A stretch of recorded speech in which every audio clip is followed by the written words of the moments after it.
दोस्तों अब उदय news live ZEE5 application पर भी उपलब्ध है। अब आप हमारे साथ ZEE5 एप्लीकेशन पर भी जुड़ सकते हैं। लिंक डिस्क्रिप्शन में अवेलेबल है।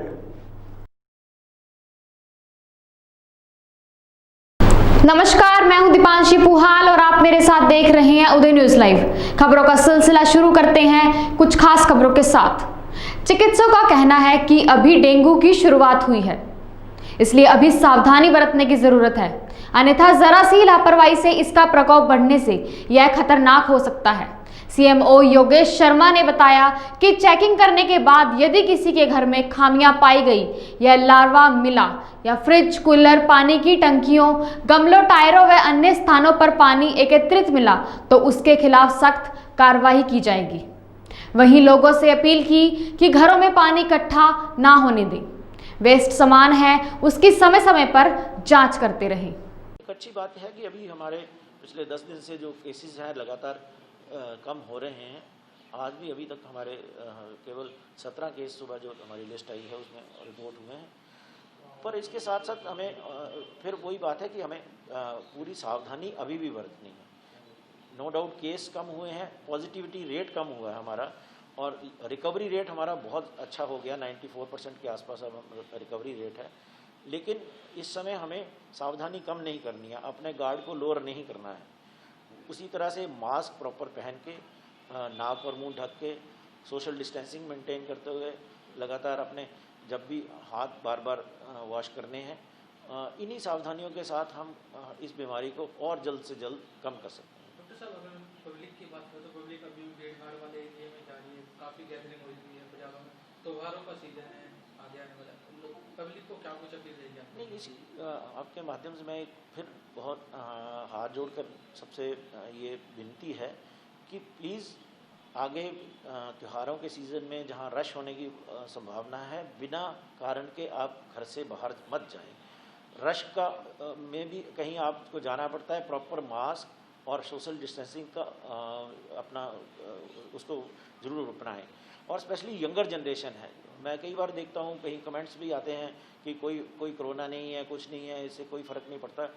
कहीं ना कहीं अगर यंगर जनरेशन को इसका ज़्यादा इफेक्ट ना हो, लेकिन वो आप अपने नियर एंड डियर्स वन को, आप अपने घर में अपने माता पिता को, अपने और भाई बहन बुजुर्ग जो हैं उनको कहीं ना कहीं इनसे इन्फेक्ट कर सकते हो सकता है आप यंगर जनरेशन है, आपको इसका ज़्यादा इफेक्ट ना हो, लेकिन आपके घर में जो आपके सगे संबंधी हैं, आपके मित्र हैं जो ओल्ड एज में हैं, वो इससे बहुत सीरियसली इफ़ेक्ट हो सकते हैं।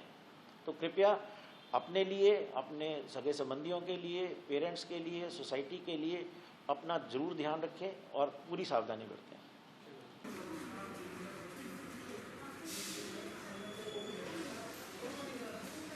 करनाल में पिछले कई दिनों से लगातार कोरोना पॉजिटिव मरीजों की संख्या घट रही है, जिसके बाद फिलहाल स्वास्थ्य विभाग ने राहत भरी सांस ली। लेकिन अब लोग पहले की तरह कोरोना वायरस के प्रति गंभीर नजर नहीं दिखाई दे रहे। कुछ लोग भीड़-भाड़ वाली जगह पर बिना मास्क के घूमते हुए नजर आ रहे हैं, जिस कारण कोरोना वायरस के दोबारा से बढ़ने के आसार बन सकते हैं। आने वाले दिनों में त्योहारी सीजन भी है, अगर लोग इसी तरह लापरवाही बरतेंगे तो फिर से कोरोना के मामले बढ़ सकते हैं, जिसकी चिंता स्वास्थ्य विभाग ने भी जताई। स्वास्थ्य विभाग भी लोगों से अपील करते हुए नजर आ रहा है। इसमें मैं बताना चाहूँगा कि अभी कुछ पिछले दिनों में डेंगू के केसेस भी रिपोर्ट हुए हैं, और साथ में सबको पता है कि कोरोना महामारी तो चल ही रही है। नो डाउट हमारे कोरोना के केसेस अभी कम हुए हैं, लेकिन साथ में डेंगू के केसेस का आना जो है, और कहीं किसी पेशेंट को अगर दोनों डेंगू और कोरोना होते हैं तो एक बहुत डेडली कॉम्बिनेशन हो जाता है। तो इसलिए हमें और भी सतर्क और भी अवेयर होने की आवश्यकता है। स्वास्थ्य विभाग पूरी तरह से इसके लिए कार्यरत है। हमारी मलेरिया की जो वर्कर्स हैं और एंटी लार्वल जो एक्टिविटीज़ हैं वो पिछले 3 महीने से रेगुलरली चल रही हैं। हाउस टू हाउस विज़िट की जा रही है, और जहाँ जहाँ पे भी ये देखा जाता है कि वो जो गाइडलाइंस हैं, जहाँ पानी एक्युमुलेट होता है या घरों में पानी इस तरह से मिलता है जहाँ मच्छर का लार्वा मिलता है हमें, तो वहाँ पे उनको नोटिस भी दिए जा रहे हैं, और जो रिपीट ऑफेंडर्स होंगे उनको फाइन का भी चालान इत्यादि करने का भी प्रावधान है। तो हम टीम्स हमारी रेगुलरली विज़िट कर रही हैं, लेकिन मैं फिर भी आपके माध्यम से जो सभी पब्लिक है उनको आग्रह करना चाहूँगा कि इस महामारी के दौरान हमें और ज़्यादा सतर्क रहने की आवश्यकता है, क्योंकि डेंगू का मच्छर जो है वो कहीं ना कहीं हमारी लापरवाही के कारण ही फैलता है। घर के आसपास, घर के अंदर हमारे जो पॉट्स हैं, कूलर हैं और छत के ऊपर कोई पुराना सामान पड़ा हुआ है जिसमें पानी एकत्रित हो जाता है, तो उसी में जो लार्वा पैदा होता है। तो मैं यही रिक्वेस्ट करूँगा कि हर संडे को अपने घर के आसपास, घर के अंदर के बर्तन, पॉट्स और कूलर टोटल ड्राई करें। तो एक ड्राई डे के रूप में संडे को मनाएं। अगर हम इन सावधानियों का ध्यान रखेंगे, ड्राई डे रखेंगे, पानी एकत्रित नहीं होने देंगे और जहाँ तक हो सके फुल बाजू के कपड़े पहनेंगे, मॉस्किटो रेपेलेंट का यूज़ करेंगे, तो हम डेंगू से बच सकते हैं। अभी तक कितने मामले आए हैं? अभी तक हमारे सैटरडे तक हमारे पास टोटल 16 मामले आए हैं, जो कि डिफरेंट एरिया से हैं। जैसे घरोंडा से हैं, कुछ मामले 7 मामले करनाल सिटी से हैं। उन सभी जगह पे हमारी टीम्स ने उस सारे एरिया को कॉम्बिंग की है, प्रॉपर उसमें एक्टिविटीज़ हमारी जारी हैं, लेकिन हमें और सतर्क रहने की ज़रूरत है। करनाल वासियों को क्या कुछ अपील देंगे? मैं यही बात कहना चाहूँगा कि सतर्क रहें कि आपने आसपास घर के अंदर कहीं भी पानी इकट्ठा मत होने दें।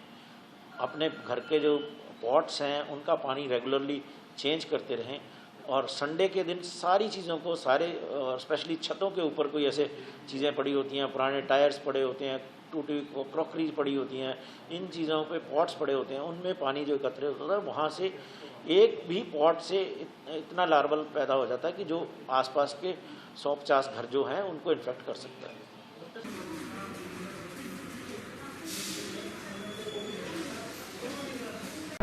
खून से लथपथ और चोट लगी हुई ये वो लड़के हैं जिनका पुरानी रंजिश के चलते एक बार फिर से झगड़ा हो गया। दरअसल 2 गुटों के बीच पहले किसी बात को लेकर झगड़ा चल रहा था। आज एक कैफे में दोनों का आमना सामना फिर से हो गया।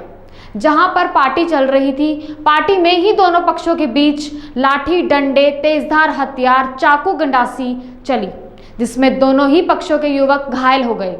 दोनों ही गुटों के लोग जब मेडिकल करवाने और इलाज करवाने के लिए सिविल हॉस्पिटल पहुंचे तो यहां भी एक युवक को ऊपर चाकू से हमला किया। तस्वीरों में आप देख सकते हैं खून के निशान और चाकू का वो कवर जो यहां पर पड़ा है।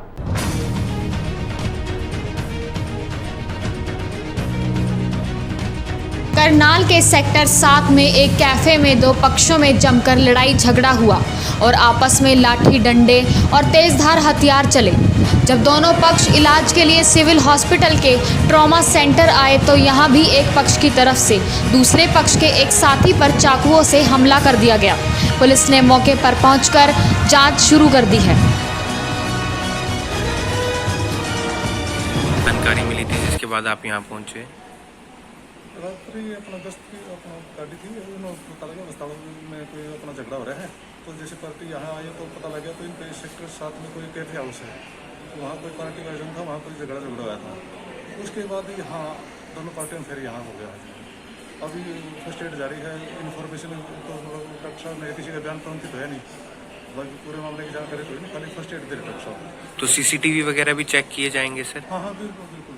अभी तो 31 का विषय है और CCTV की फुटेज कर ली जाएगी। तो चाकू वगैरह से मारा गया? ये तो अभी तो बयान तो किसी स्टेटमेंट की रिपोर्ट नहीं हुई है ना, अभी पता नहीं। डॉक्टर साहब अपना फर्स्ट एड दे रहे हैं। डॉक्टर के फर्स्ट एड के बाद ही हम लोग, हमारे को स्टेटमेंट मिलेगी तब ही आप पूरी क्लियर पिक्चर आ सकते हैं। आपका नाम? जगबीर सिंह।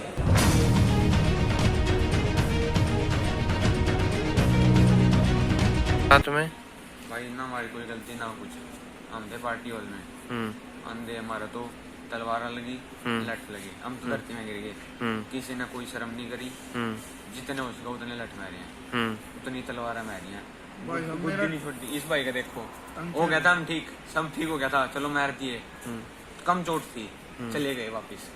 हम ऊपर आए हॉस्पिटल में आने के लिए, दोबारा आए जी, कम से कम 9-10 जने, और गाँव है सारी सिटी मार्केट में 3 वो थे इस टाइम। क्या झगड़ा था तुम्हारा उनके झगड़ा साथ? हमारे साथ कुछ नहीं था।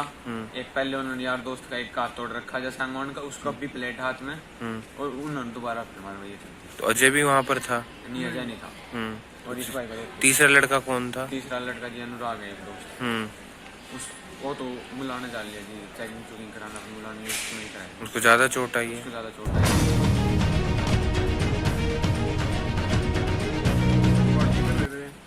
आए पहले तो जिन पाइप पुइप ले रहे थे गल जी मेरे, और दोबारा तलवार लेकर आई जी, दोबारा मारे पीछे में बात सीधा ही। क्यों मारे क्यों थे? ये बस यही बात थी, हम यार दोस्त है गजे, तब उसका हाथ तोड़ रखा था पहले, या रंजिश ले लो जी, कुछ हम उसके दोस्त हैं, कुछ बात ले लो जी में आया हमारे बात कम लोग, उसको पता नहीं दारू पी रहे थे जी में। तो कितने लोग आए हमला करने? चौके जने थे जी, गिने तो मैं है नहीं, मेरे को तो जी बाहर के सीटी मारे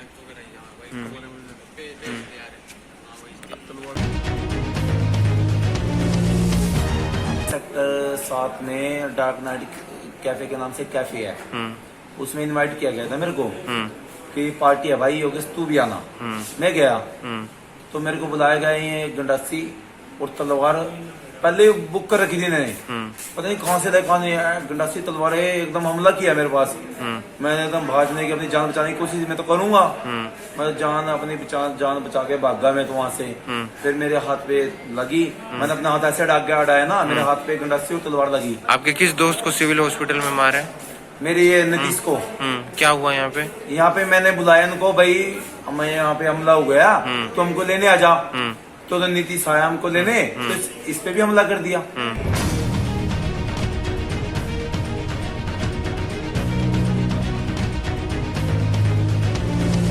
शुरुआती तौर पे तकरीबन 12 बजे 3 बंदे आए थे, जिनका सेक्टर 7 में झगड़ा हुआ था, जिनका मैं इलाज किया।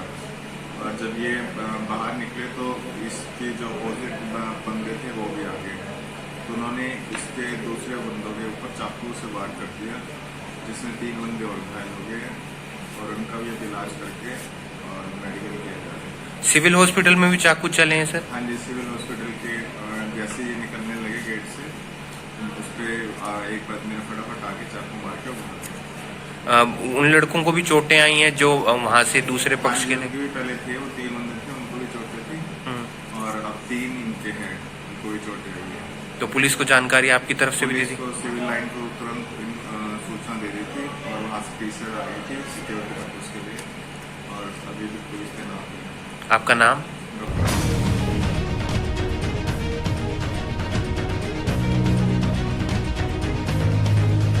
ये युवा देश का भविष्य है, ये युवा देश की एक नई सोच है। ये युवा वो है जो काम तो करते हैं पर मेहनत के इन्हें पैसे नहीं मिलते। रोडवेज विभाग में अप्रेंटिस पर लगे इन युवाओं ने अपना काम छोड़कर प्रदर्शन किया। इनका कहना है कि बड़ी मेहनत के साथ हमने पढ़ाई की, ITI पूरी की और उसके बाद काम के लिए हमारा अंडर ट्रेनिंग के रूप में रोडवेज में चुना गया। सरकार की तरफ से हमारा वेतन करीब 8,000 फिक्स है, लेकिन पिछले 10 महीनों से हमारे खाते में 1 पैसा नहीं आया। GM रोडवेज के पास भी जाते हैं तो हमारी सुनवाई नहीं होती, इसलिए हमने काम छोड़कर यहीं बैठने का निर्णय लिया।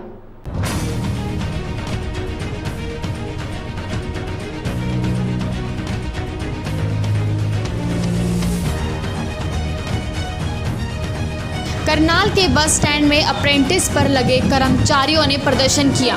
ये वो कर्मचारी होते हैं जो ITI करके यहाँ अंडर ट्रेनिंग के तहत काम करते हैं, जिन्हें 8,000 रुपये के आसपास वेतन दिया जाता है, पर पिछले 10 महीने से इन्हें कोई वेतन नहीं मिला, जिसके चलते कर्मचारियों ने काम ना करने की चेतावनी दी है।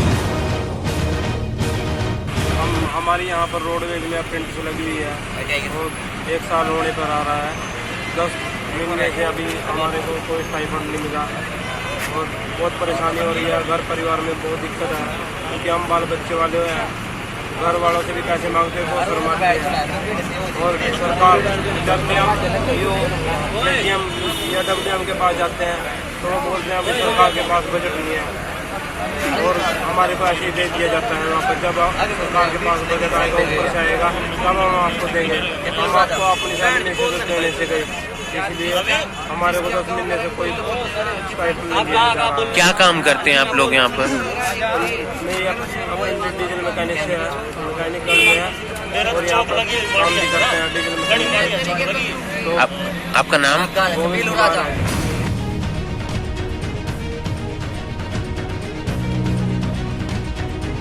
सर हम यहाँ पे हरियाणा रोडवेज में ITI के ट्रेनिंग है। ITI से हमारी यहाँ पे अप्रेंटिस लगी थी, अप्रेंटिस कर रहे हैं और 17 दिसंबर को हमारी यहाँ पे ज्वाइनिंग हुई थी। 17 दिसंबर के बाद हमारे को दिसंबर के महीने के जो 12-13 दिन के पैसे हैं सिर्फ वो ही मिले हमारे को 8,050 के हिसाब से वो ही मिले हैं। बाकी हमारे को पूरा साल होने को आ गया, 10 महीने से हमारा स्टाइपेंड नहीं मिला है। जबकि पूरे हरियाणा के अंदर सभी डिपो में स्टाइपेंड दिया जा रहा है। सिर्फ 1 या 2 महीने का उनका बकाया है, लेकिन हमारा 10 महीने का बकाया है। लॉकडाउन से पहले भी हमारे को ये बोला जाता था कि तुम्हारी कल सैलरी आ जाएगी, परसों आ जाएगी, चौथा आ जाएगी, लेकिन अब तक हमारे को कोई पैसा नहीं दिया गया। हम AO के पास भी गए, हम GM के पास भी गए, हम CM विंडो में भी गए, हम DC ऑफिस में भी गए, हर जगह गए, लेकिन हमारी कोई सुनवाई नहीं हुई। हर डिपो का हमारे पास सबूत है, सैलरी का जो भी उनकी मतलब मिनी स्टेटमेंट है जो वो है, सब का हमारे पास सबूत है। और कितना मानदेय मिलना चाहिए आपको? कितना? हमारा सर 8,050 रुपये है मानदेय, जो उसमें हमारा जॉब कार्ड में है वो है, लेकिन कुछ का 7700 भी है, कुछ का 7400 भी है, सबका अलग अलग है, ट्रेड वाइज है सर। तो आपका नाम? बात क्या हुआ सर GM साहब ये बोलते हैं कि जब हमारे पास कोई भी बजट आएगा तब हम पैसा देंगे, हम आपको अपनी सैलरी में से देने दे रहे। आपका नाम? मेरा नाम गौरव है सर।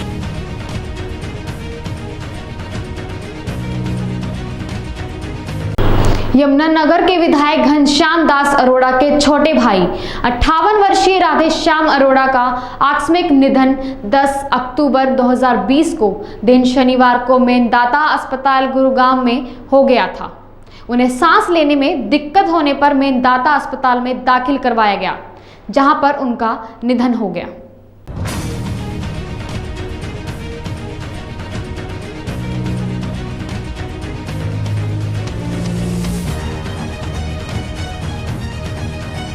यमुनानगर के विधायक घनश्याम दास अरोड़ा के छोटे भाई 58 वर्षीय राधेश्याम अरोड़ा का आकस्मिक निधन पर CM मनोहर लाल ने विधायक घनश्याम के घर पहुंचकर शोक संपन्न परिवार ढांचा बंधाया और परिवार को दुख सहन करने की भगवान से प्रार्थना की और संतावना दी। CM मनोहर लाल ने कहा, भगवान दिवंगत आत्मा को अपने चरणों में स्थान दे। उन्होंने कहा कि इस दुख की घड़ी में भाजपा का प्रत्येक कार्यकर्ता उनके साथ है। खबरों का सिलसिला रहेगा जारी और आप हमारे साथ जुड़े रहिए और देखते रहिए उदय न्यूज़ लाइव। नमस्कार।